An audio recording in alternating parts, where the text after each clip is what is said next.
Good morning, Professor. My name is Vizcaino, and this is The Road Not Taken by Robert Frost, an analysis. Robert Frost, born in 1874, was a very important American poet who won 4 Pulitzer Prizes, which is like the Oscars for literature, which is quite admirable. It was written in 1915, and there are 2 ways of looking at this poem, according to the majority of readers. Either you could think it's a poem regarding bold choices and importance of taking the harder path in life, or just a reflection on choices in general, its reality, its cruelty. For now, we're gonna read, and then we're gonna make our own interpretation. 2 roads diverge in a yellow wood, and sorry I could not travel both and be one traveler. Long I stood and looked down one as far as I could to where it went in the underground. Then took the other as just as fair, and having perhaps the better claim, because it was grassy and wanted wear, though as for that the passing there had worn them really about the same. And both that morning equally lay in leaves no step had trodden black.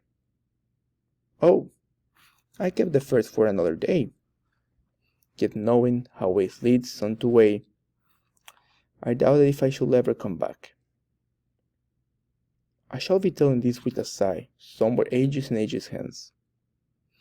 2 roads diverge in a wood, and I took the one less traveled by, and that has made all the difference.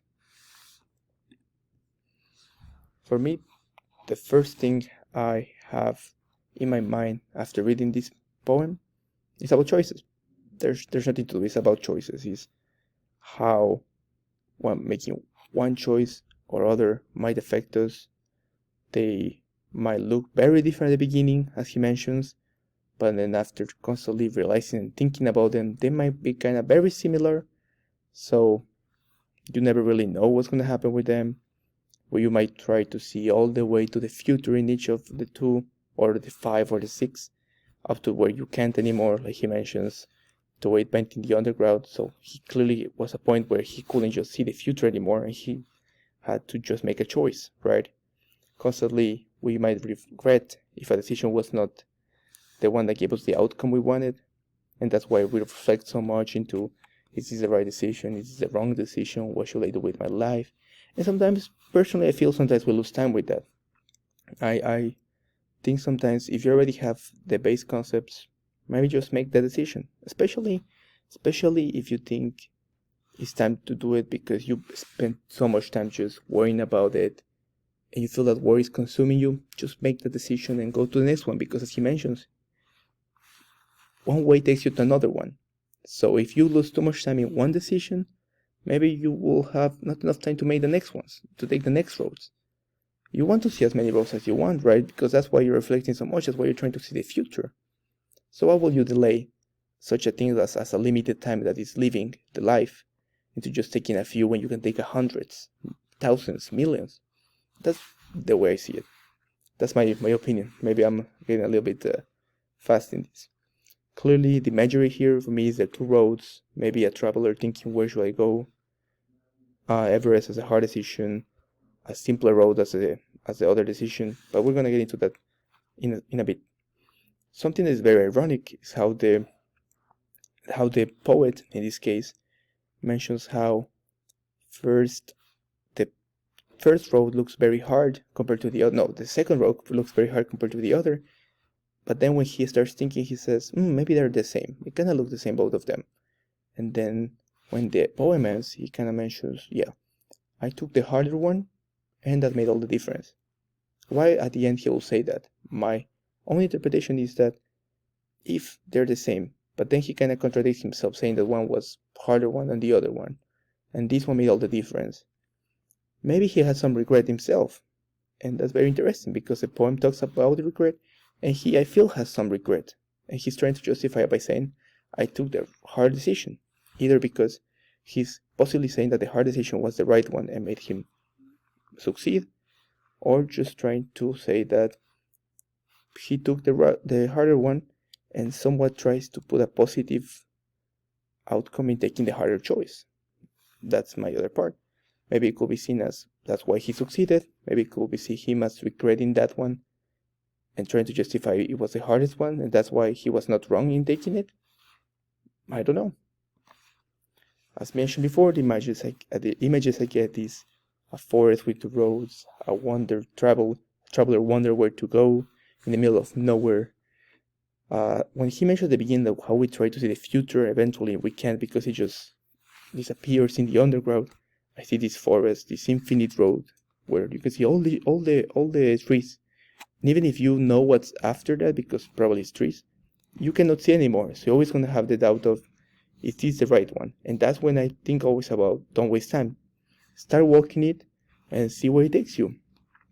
And finally, the last image I got was this, the Everest. Why? Because when he started about I took the harder choice to make all the difference. First I had this idea that he was talking in positive, right? And I just had this idea of like, harder is always better. And I was like, what's the hardest path, literally the hardest path you could take? Probably the Everest. And I could think myself as seeing someone taking the Everest compared to someone taking an easy road as someone successful, for example. Of course, this is my interpretation. My final thoughts are that, to me, this poem means a lot regarding the importance of not losing time, the importance of not regretting what we do, and the importance of just constantly making and taking new roads. Why?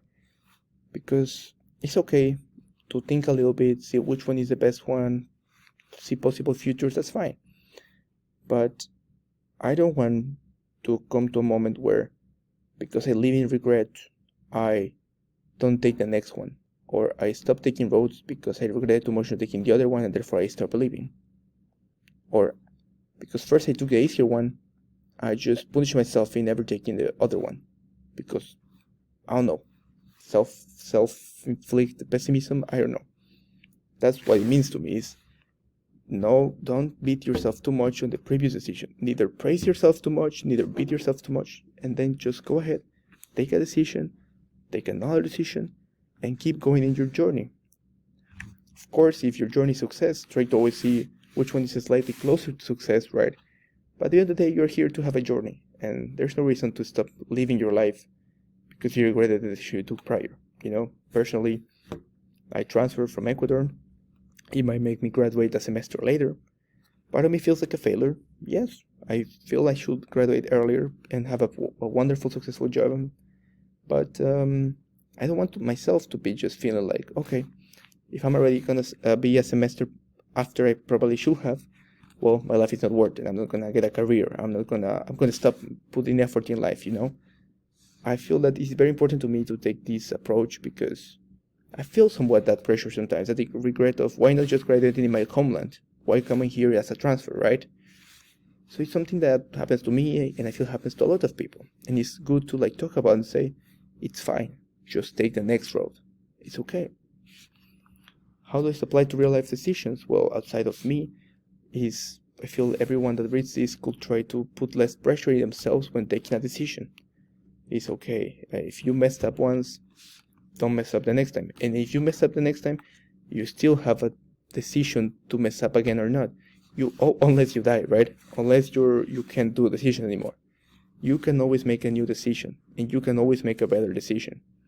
So, whenever you have screwed up, whenever you feel like a failure, whenever you did something you don't like, remember, you always have a next decision. So don't beat yourself about the previous one, and focus on the next one.